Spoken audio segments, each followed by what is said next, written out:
Ética na família e seus reflexos na sociedade. Com muito prazer, anunciamos para a palestra inicial deste segundo dia da segunda Conferência Espírita Catarinense, Maíse Braga de Oliveira.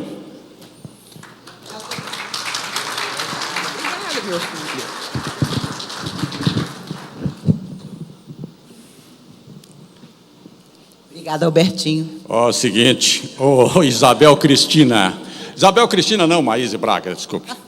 É que de repente... ele tinha que me devolver essa, tá vendo? Acreditem, ontem alguém me perguntou, você já falou com a esposa dele? Eu falei, já me reconciliei com ela. Amigos, eu estava olhando vocês e pensando, existe gente tão endividada como eu. Num domingo de manhã, às 8h30, estar aqui para me ouvir. Oh, meu Deus, vocês podem ter certeza, vocês não prometeram pouco. Essa é a verdade. Mas eu não podia deixar de começar contando que, enquanto nossa querida Marta fazia a oração, amigos espirituais colocavam sobre nossa cabeça e na altura do nosso coração uma luz que se espalhava sobre todos nós. E um amigo espiritual me disse, se vamos aumentar essa luz ou extingui-la, agora cabe a cada um. Naturalmente, guardemos no coração tudo que ouvimos aqui e transformemos. E sejamos multiplicadores aos outros com a nossa atitude daquilo que nós comentamos aqui nesse final de semana. Falando sobre família e ética, é óbvio que quando formamos família, estamos reencontrando o nosso passado, porque somos o passado em forma de presente. E quando Chico tinha 5 anos, um temporal pavoroso caiu sobre Pedro Leopoldo, sua mãe, Dona Maria João, estava internada no hospital. Ele tinha pavor de trovões e foi se esconder embaixo da mesa da cozinha. Para sua surpresa, ele sabia que a mãe estava internada no hospital. Ela aparece embaixo da mesa e o abraçou e disse, meu filho, eu só vim te dizer que você não precisa ter medo dos trovões, porque eles não fazem nada, são só o barulho da chuva. E quando Chico a viu, começou a chorar e disse, minha mãe, você voltou para casa? Ela disse, olha, eu vou ser transferida para outro hospital. Era uma mulher analfabeta, mas extraordinária no seu coração. Mas eu vim te dizer para não ter medo. Eu vou para outro hospital e assim que eu puder, eu volto para tomar conta de você. E desapareceu. Ele começou a chorar tristemente e horas depois veio a saber que ela tinha morrido no final daquela tarde. Mas o seu coração amoroso não podia ir embora sem estar debaixo daquela mesa. Era o último cuidado que ela estava tendo com Chico, porque no fundo ela sabia que era um filho diferente. E ela respeitou o medo dele e apareceu embaixo daquela mesa para dizer que ele não tivesse medo. Ela já tinha saído do corpo, o hospital para o qual ela ia ser transferida não era da terra, ela sabia disso, mas fez questão de dizer que voltaria, como voltou realmente. E voltou numa situação dolorosa em que ele estava na mão da madrinha, uma mulher terrível, obsediada mesmo, que, assediada por entidades sofredoras que sabiam da tarefa que o Chico teria, o maltratavam de todas as formas. Ele tomava religiosamente 3 surras por dia e ia chorar no quintal com fome, porque ela fazia questão de se esquecer que ele precisava comer. E uma vez, inclusive, perguntaram para o Chico, Chico, você pergunta para Emmanuel sobre a sua madrinha? Ele disse, de jeito nenhum. Ela já tinha morrido. Não pergunto por ela, porque naturalmente ela foi cruel demais nos 2 anos em que ele viveu sob a tutela dela. Mas sua mãe aparecia no quintal e dizia, meu filho, eu não disse que eu vinha tomar conta de você? Quando sua madrinha te bater, tome cuidado para que ela nunca quebre o seu braço. O braço que tempos depois seria o seu instrumento de trabalho para a psicografia. Imagine o coração dessa mãe, tendo que dizer àquele pequeno menino que ele não devia ter o braço quebrado, mas sem poder interferir na maldade da madrinha. Ela cuidou dele sempre, e naturalmente, no mundo espiritual, antes mesmo de que ele renascesse como filho dela, dizem os espíritos, ela sabia do seu enorme compromisso, que na sua simplicidade, ela e o marido, caixeiro viajante, receberiam uma figura como Chico Xavier. Nós, em nossa família, recebemos as almas que vêm do espaço para progredir em nossos braços. E se há uma coisa que nós prestaremos conta um dia, é dos nossos filhos tutelados ou alunos, aqueles que nós, de alguma maneira, pudemos influenciar. Nos será perguntado, sem dúvida nenhuma, o que fizemos desses corações. Por isso, a família, ainda que cheia de conflitos, é a primeira escola. É tão importante que o Cristo podia ter surgido na terra sem ela, mas fez questão de tê-la. E certa feita, contam os espíritos, Maria, Jesus tinha só 6 anos, percebendo que ele era naturalmente um ser extraordinário, ela costurando na sala, começou a sonhar para ele as coisas mais extraordinárias, como toda mãe faz. Sonhou que ele seria um grande doutor da lei. Sonhou que ele seria talvez um grande médico, e no fundo ele era tudo isso e mais do que isso. Mas, para sua surpresa, quanto mais os seus sonhos naquela sala se aprofundavam, mais Jesus passava na frente dela, carregando ferramentas da oficina de José, cada vez mais pesadas. Era um serrote que ele, com 6 anos, mal conseguia carregar, era um martelo enorme, e ela começou a reparar que tinha alguma coisa. Quanto mais ela sonhava, mais ele atravessava a sala, carregando pesados instrumentos do pai. E aí, uma hora ele parou na frente dela e conta aos amigos espirituais que ele olhou para ela e disse: minha mãe, não sonhe para mim nada da terra, porque eu não vim à terra para ser servido, mas para servir.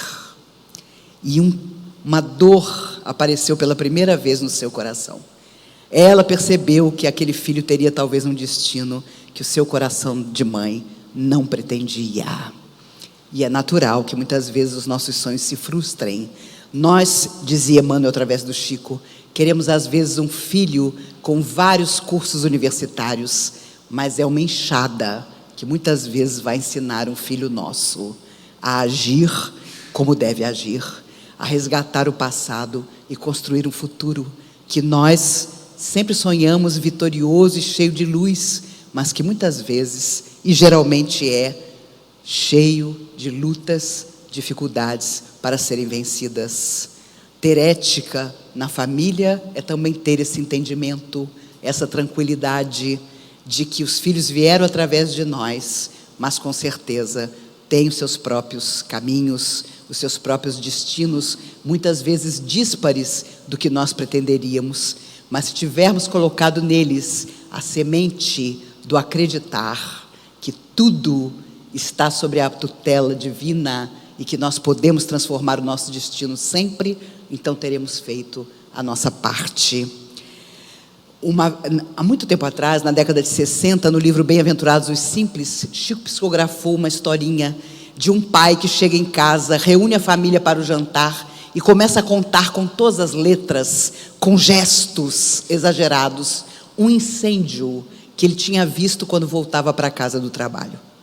Ele tinha uma tal capacidade de impactar com a sua palavra os filhos pequenos, que no dia seguinte, para sua surpresa, a escola de um deles telefona pedindo que ele corresse, porque o menino, impressionado com o relato do pai, tinha incendiado a sala de aula.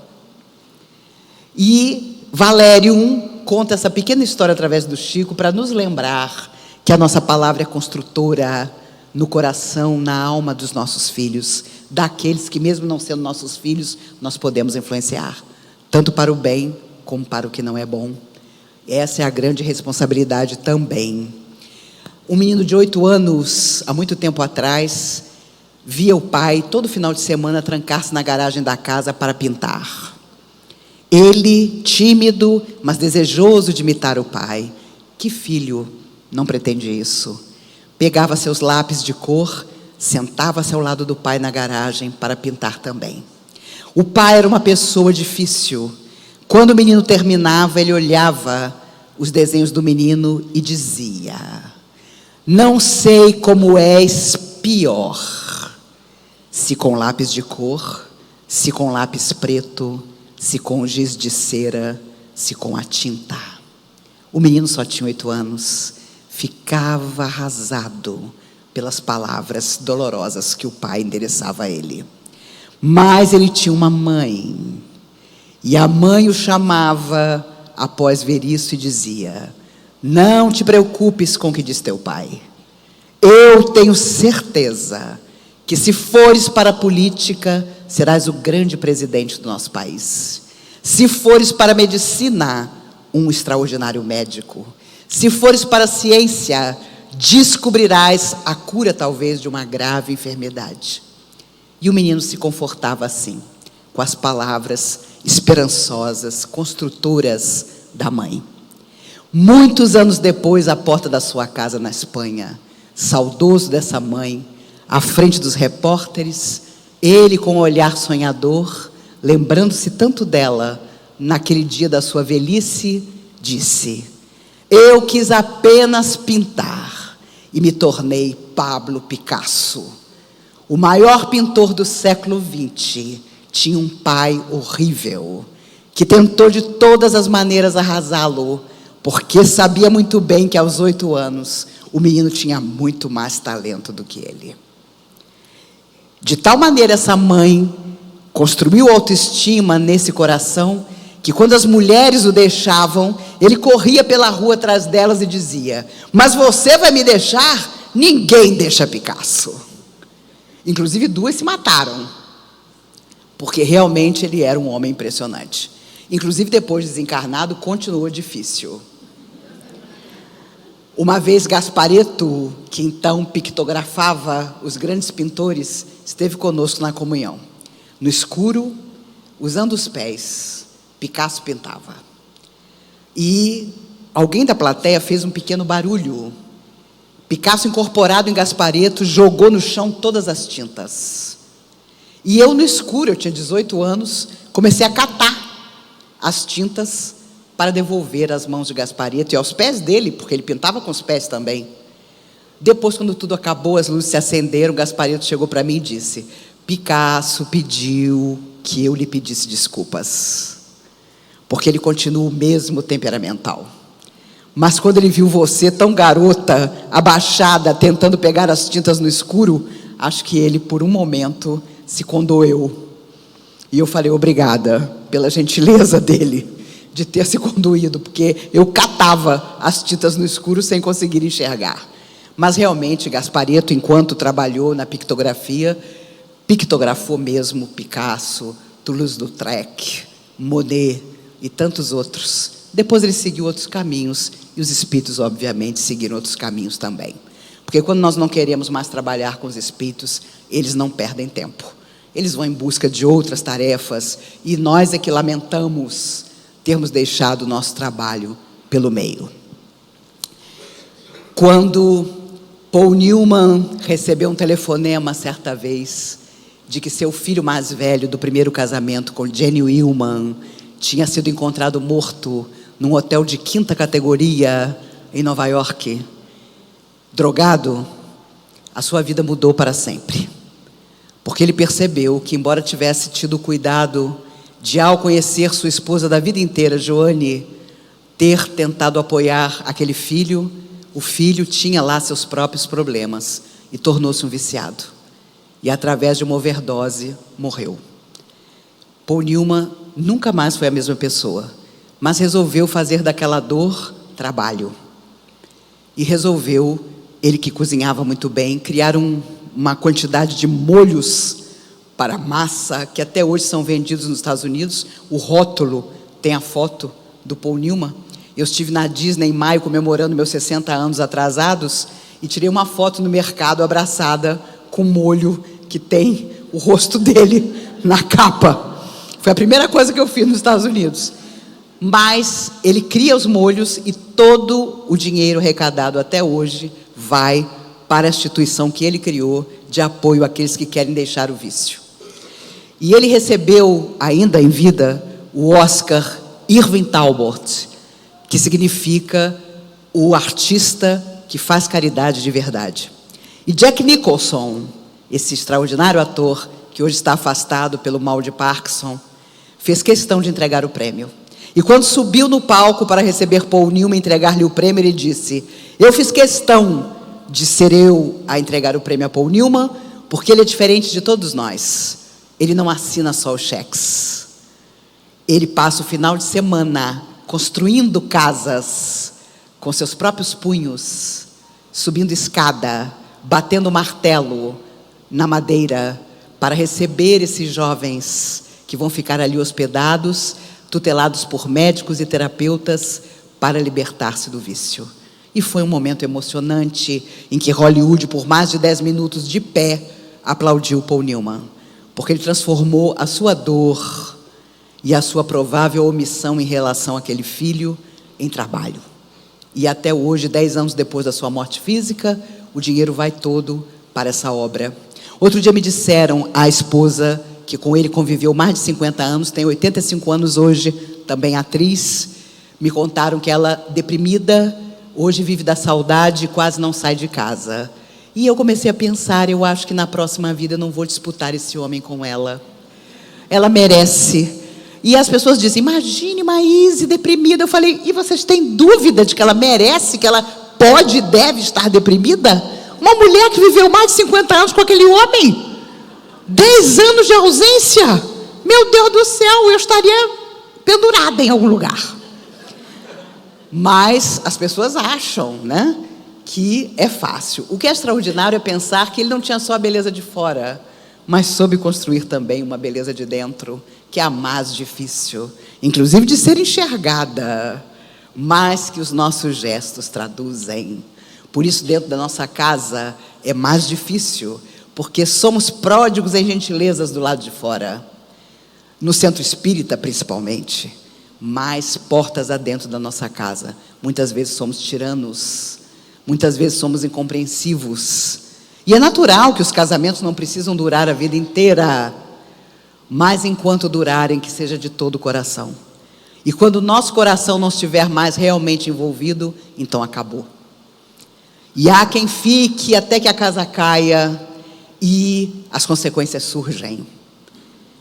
Os espíritos dizem que o diabetes, por exemplo, um dia os médicos perceberão, está muito relacionado não só ao DNA, mas também a coisas que nós precisávamos solucionar e não solucionamos. E aquilo vai ardendo dentro de nós. Não só o diabetes, mas outras enfermidades também. Então, tenhamos certeza, em família ou fora dela, enquanto nosso coração não estiver envolvido, não haverá real solução para nada, nem para o resgate.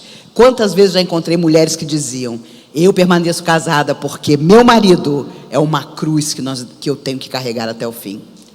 E os espíritos do meu lado dizendo, às vezes odiamos nossas cruzes e não adianta nada permanecer numa situação que nos oprime, que nos infelicita, que nos entristece, simplesmente porque um dia alguém nos disse que nós estamos resgatando alguma coisa. É preciso resgatar com amor, ou então nós vamos achar outra solução para resgatar. Kardec, o professor Rivaio, que chamado a tarefa codifica a doutrina espírita, quando tinha 8 anos, e ele lembrava disso já mais velho, com carinho, a mãe o pega pela mão e diz ao pai dele, eu vou levá-lo à escola de Pestalozzi. Meu Deus, era uma revolução. Pestalozzi falava de uma educação completamente nova. E o pai do professor Rivaio, daquele que seria o professor Rivaio, não admitiu. Houve uma situação grave entre os dois, mas a mãe não titubeou. O leva até a escola de Pestalozzi. E Kardec guardou para sempre a lembrança do dia em que ele chegou à porta daquele enorme portão da escola. A mãe o segurando pela mão e dizendo, vamos atravessar esse portão, porque para você eu quero uma educação diferente daquela pavorosa que existia antigamente. E claro, os espíritos estavam ali para que mais tarde, pedagogo renomado na Europa inteira, ele fosse convidado a uma sessão de mesa girante e, para sua surpresa, fosse ele o escolhido. E é claro, ele cumpriu a tarefa. Um dia perguntou aos espíritos, se eu não tivesse aceitado, o que vocês fariam? O espírito da verdade, com tranquilidade, lhe apresentou uma lista de 10 nomes. O primeiro, Leon Denis. Depois dele, Kardec, o professor Rivaio. E ele humildemente entendeu que se ele tivesse recusado, a recusa teria permanecido com ele. mas outro teria cumprido a tarefa. Infelizes de nós, se nos achamos imprescindíveis. Infelizes de nós, se portas adentro da casa espírita consideramos que se nós amanhã não estivermos dispostos, o trabalho perecerá. Não duvidemos de que passamos, a tarefa permanece. A seara de Jesus, o que nos honra é trabalharmos nela. Com humildade sempre. No dia que nós considerarmos que somos absolutamente necessários, começaremos a cair. Não duvidemos disso. E também não fiquemos com a falsa modéstia. Não elogio fulano porque ele pode ficar vaidoso. Existem outras vaidades ocultas, muitas vezes sobre máscaras. Essas sim as perigosas. Quando você diz a uma pessoa que ela foi importante para você, que seja. Dê a ela esse carinho, mesmo que ela esteja saindo da sua vida.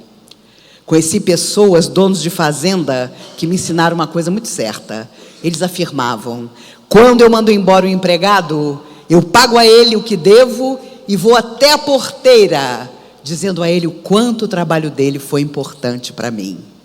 É assim que nos despedimos das pessoas, se possível, porque tem gente também que quer sair batendo a porta, e nós temos que respeitar isso, mas que não fique a amargura dentro de nós. Havia um avô que ensinou toda a família a orar, e tinham aquele dia da semana que nós chamamos na doutrina espírita de Evangelho no Lar. E também não adianta fazê-lo se nos outros 6 dias da semana ou do mês você não pratica. Esse avô juntava a família para pedir a Jesus que os abençoasse. A neta pequenina de 7 anos ficava encantada com a prece que o avô fazia. E Chico contava que o avô sempre terminava dizendo: Jesus, vem ter conosco. Jesus, vem à nossa casa. Jesus, vem estar no nosso coração. E a menina ficava esperando e Jesus nunca aparecia. Um dia alguém bateu a porta no meio da prece. Era um homem desempregado, desesperado, pedindo um prato de comida. O velho fez que o homem entrasse. Perguntou a ele sobre sua vida. Ele tinha filhos e esposa esperando em casa, famintos. Ele comeu, parou-se o evangelho. O dono da casa, genro do velho, era dono de uma fábrica. Propõe ao rapaz um emprego. O rapaz quase se ajoelha de felicidade.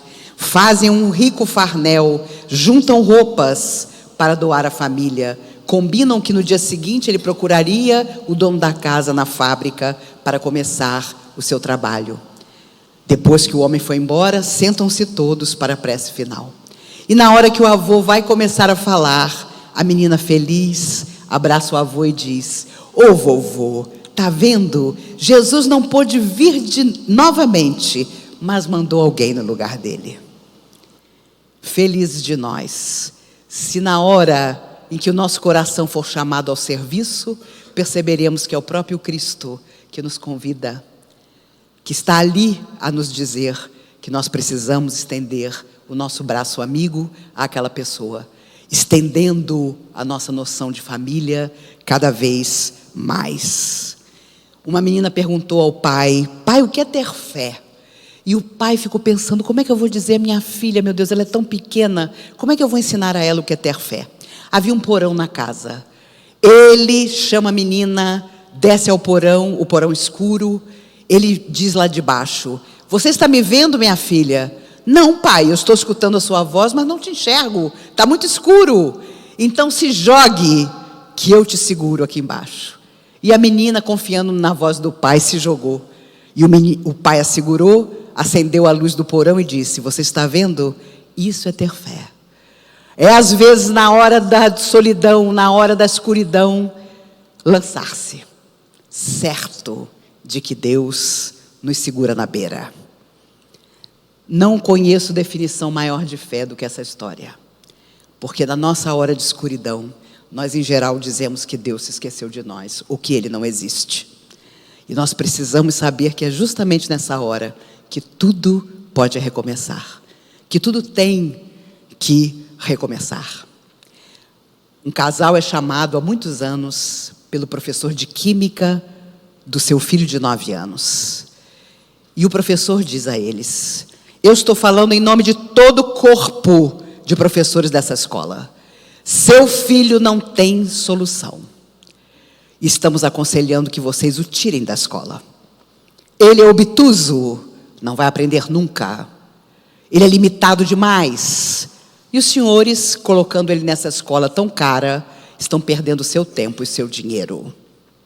Os pais, arrasados, olharam para o menino que só tinha 9 anos. Isso é verdade? E o menino disse tímido: eu só me interesso por determinadas matérias. Absurdo, disse o professor de química.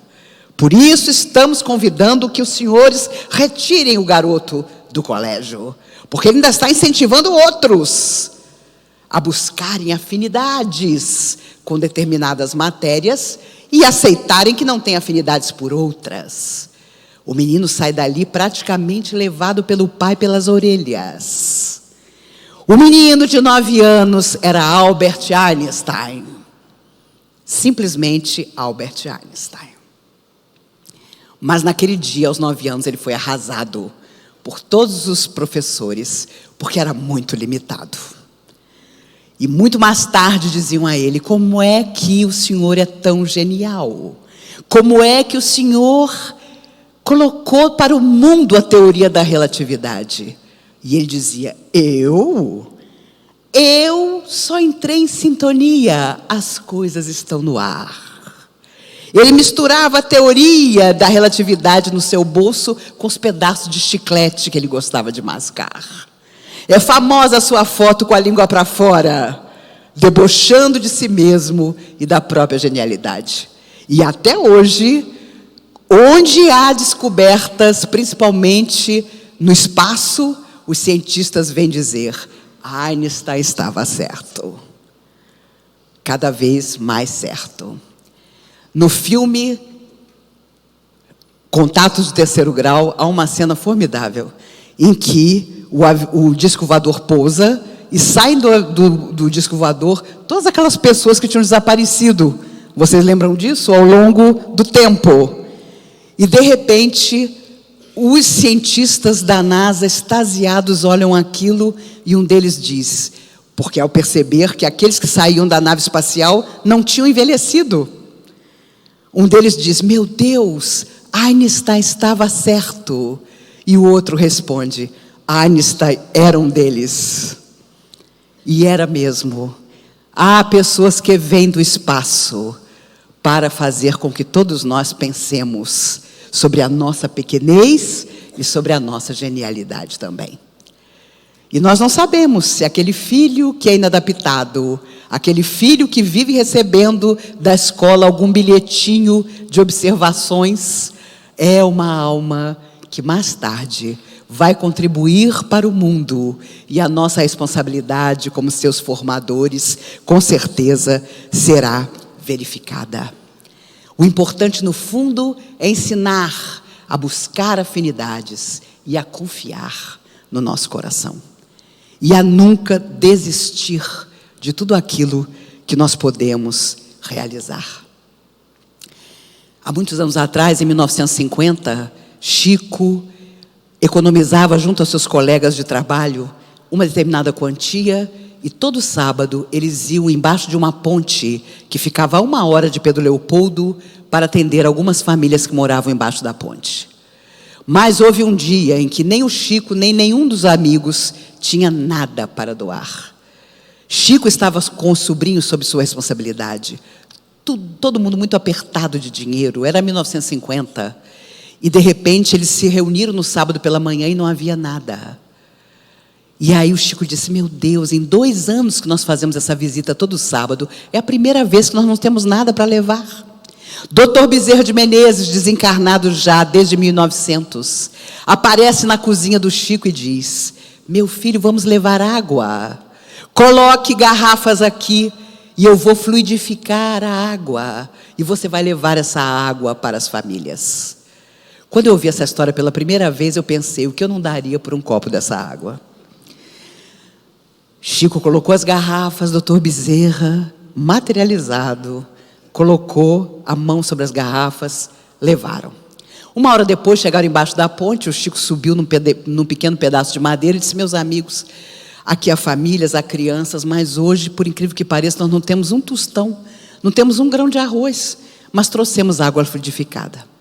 Os homens que estavam lá, me perdoem os homens da plateia, mas a história é exatamente essa. Começaram a dizer: Chico Xavier, você é um cara de pau. Há 2 anos você nos alimenta todo sábado e hoje você diz que não tem nada, só tem água fluidificada. Eu nem sei que água fluidificada é essa. Uma senhora no meio deles disse: eu que me surpreendo.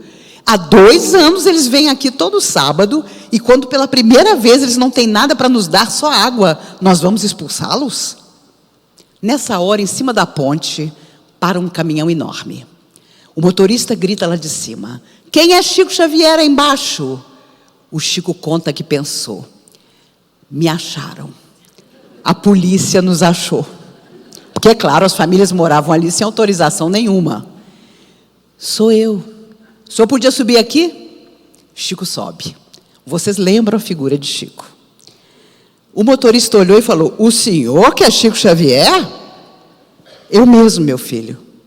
Bom, o senhor lembra de um empresário de Goiânia que esteve aqui há uns anos atrás com um filho muito perturbado?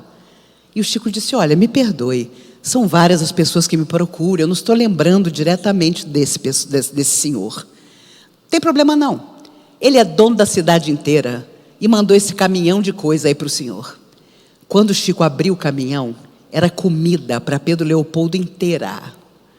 Ele chama as famílias, quando ele abre, meu Deus, que loucura. Ele já começa a pensar que quando ele voltasse para Pedro Leopoldo com o caminhão, ele ia ter que distribuir para a cidade toda a quantidade de comida que estava ali. Mas, de repente, uma intuição. Ele chegou para o motor e disse assim: mas como é que o senhor me encontrou aqui a 1 hora da cidade? Ah, isso foi fácil. Tinha um homem no seu jardim. O Chico já começou a passar mal. Meu Deus, entrou ladrão. Meus sobrinhos viajando, eu aqui, a casa vazia. Meu Deus do céu. Tinha alguém no meu jardim? Tinha um homem no seu jardim. Eu perguntei logo: o senhor que é o Chico Xavier? E ele me respondeu: não, meu filho. O senhor sabe onde eu encontro esse Chico Xavier? Sei, meu filho, eu vou lhe dar todas as indicações e você vai encontrá-lo. E o Chico já arfando, imaginando, aquela televisão humilde já tinha ido embora. Aquele cabideiro, já estava tudo na rua. O senhor perguntou o nome dele? Ah, isso eu perguntei, disse o motorista. Quando eu estava dando a partida, depois dele me orientar para eu achar o senhor, eu perguntei: o senhor não é Chico Xavier? Quem é o senhor? Ah, meu filho, eu sou Adolfo Bezerra de Menezes. Doutor Bezerra de Menezes, materializado no jardim, apontou o destino daquele caminhão. Se algo eu podia desejar nessa manhã tão linda, é que Jesus saiba que pode apontar o caminho do nosso coração a quem precisa. Esteja ele dentro ou fora da nossa vida, da nossa casa.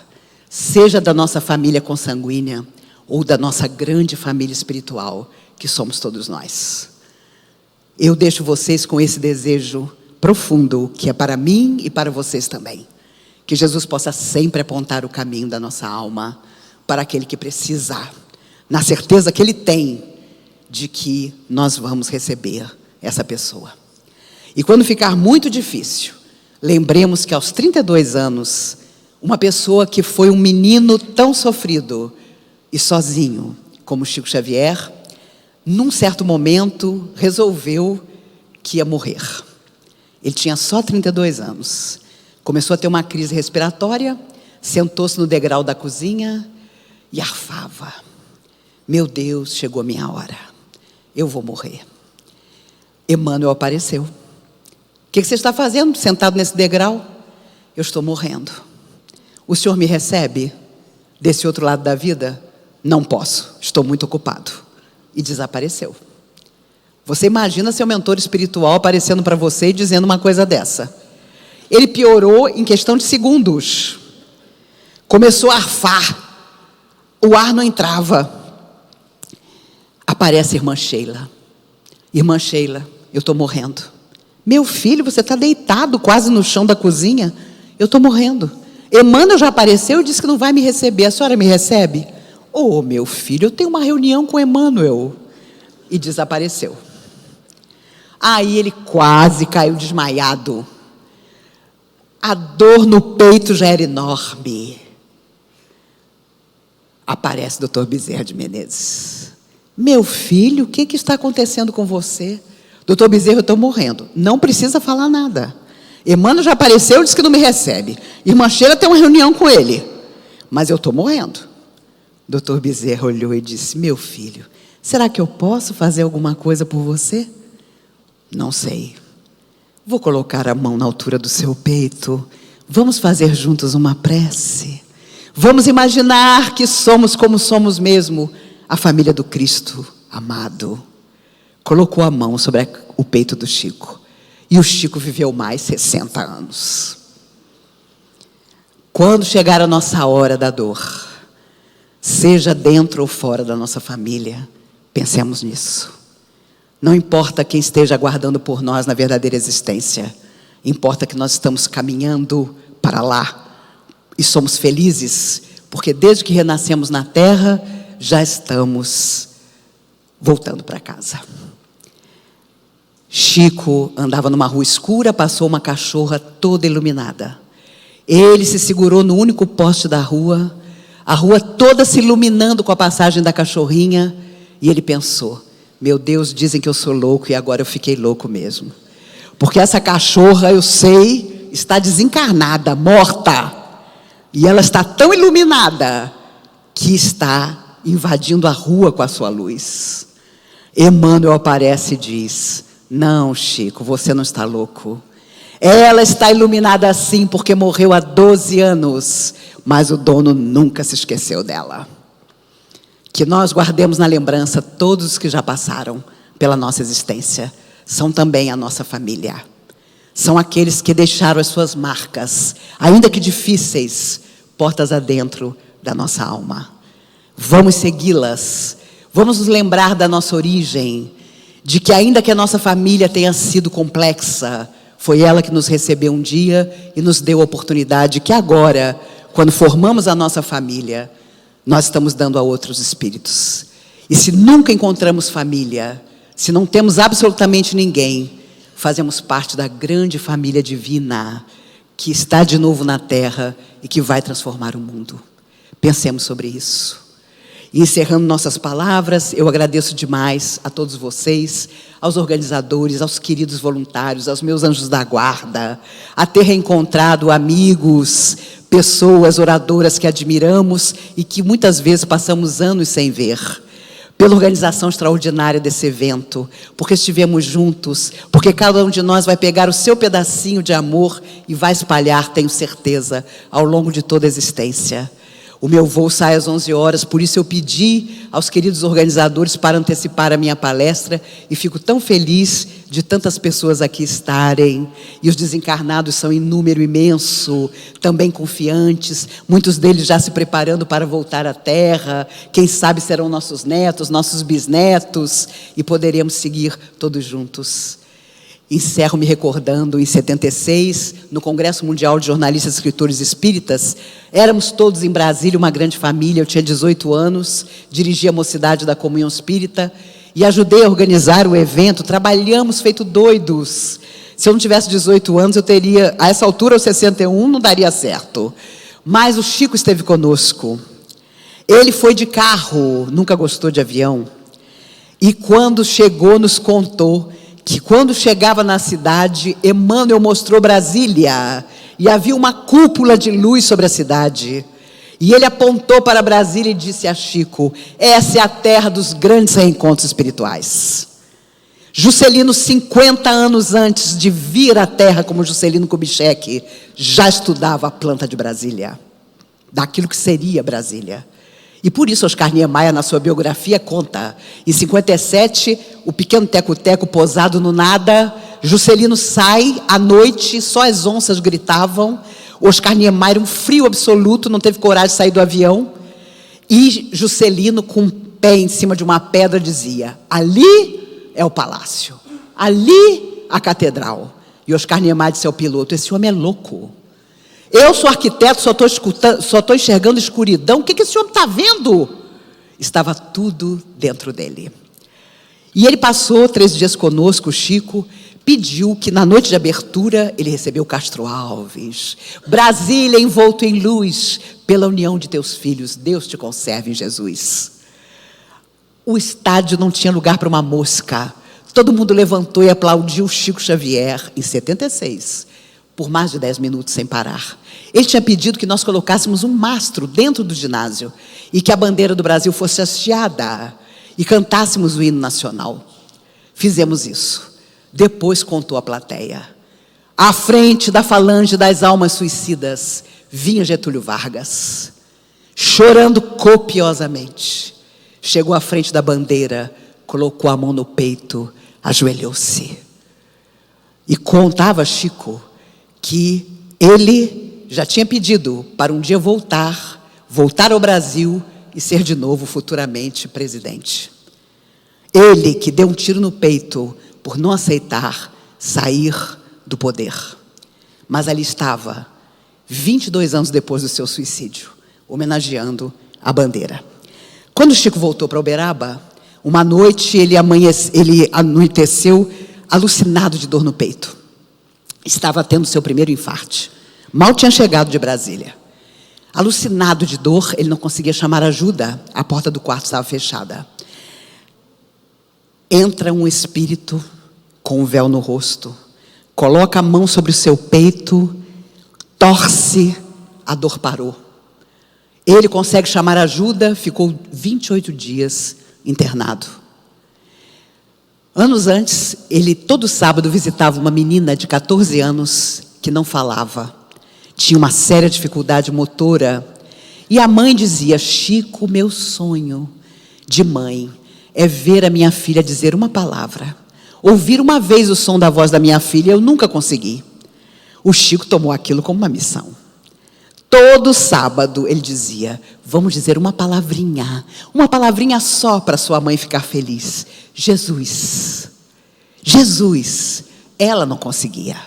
Um dia, com muito esforço, ela disse: Jesus. O Chico ficou doido. Foi na cozinha: venha, sua filha falou. A mãe não acreditou. Meu Deus, eu não acredito, Chico. Levou-a na frente da menina. Fale só mais uma vez aquela palavra que você me disse. E a menina, num esforço supremo, repetiu: Jesus. 2 semanas depois, ele soube que a menina tinha morrido. Naquela noite, ele conseguiu ser socorrido, levado ao hospital. Quase um mês depois, voltou para casa. Sentou-se no seu quarto, fez uma prece agradecendo. Aparece o mesmo espírito com o véu sobre o rosto. E ele, emocionado, diz: eu queria lhe agradecer, não sei quem você é, mas eu sei que foi a sua mão no meu peito que parou o infarte. Porque quando eu cheguei no hospital, os médicos disseram: só você, Chico Xavier. O infarte parou no meio. E nós vamos conseguir salvá-lo. A quem devo agradecer? O Espírito retira o véu do rosto, abre um grande sorriso e diz: eu te direi uma palavra e você vai lembrar de mim. Jesus era menina de anos atrás, que tinha vindo na hora mais difícil do Chico para resgatar a dívida que tinha com ele. Por isso Emmanuel dizia: o bem que fizeres em algum lugar será teu advogado em toda parte. Pensemos sobre isso. Não importa como seja a nossa família, ela vem do passado para nós. Iluminemos a nossa família para o futuro. Eu tenho certeza absoluta que no dia que nos encontrarmos novamente, tanto eu como vocês estaremos ainda melhores do que estamos hoje, seja quais forem as circunstâncias da nossa existência. Emmanuel afirmava: ama e obterás a bênção do amor. Mas a condição é amar, não esperar ser amado. E Eurípides Barçanufo, inesquecível, afirmava também através do Chico: primeiro sejamos bons, depois nós seremos felizes. Mas nós queremos a felicidade antes de exercitar em nós os valores eternos da alma. Exercitemos. Tenho certeza absoluta que já somos felizes. Seremos cada vez mais, não importa o que nos aconteça, porque Jesus vai à frente e a seara é dele. Nos cabe a honra do serviço. Que Jesus nos guarde, que nos abençoe. Retorno com saudade já de todos. Um dia nos veremos novamente, porque não existe adeus na tarefa do Cristo. Existe apenas até a próxima. Que Ele nos guarde e abençoe, hoje e sempre. Muito obrigada. Obrigada, meus amigos. Muito obrigada. Obrigada a vocês. Obrigada. Muito obrigada. Que assim seja.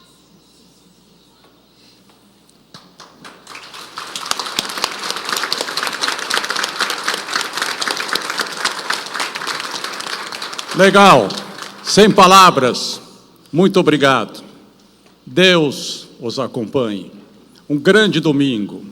Um feliz Natal. Maravilhoso 2019 para todo mundo. E vamos em frente, porque Deus, se Deus quer, Ele quer, e que cada um queira Deus no seu coração. Muito obrigado, muito boa tarde e até o ano que vem.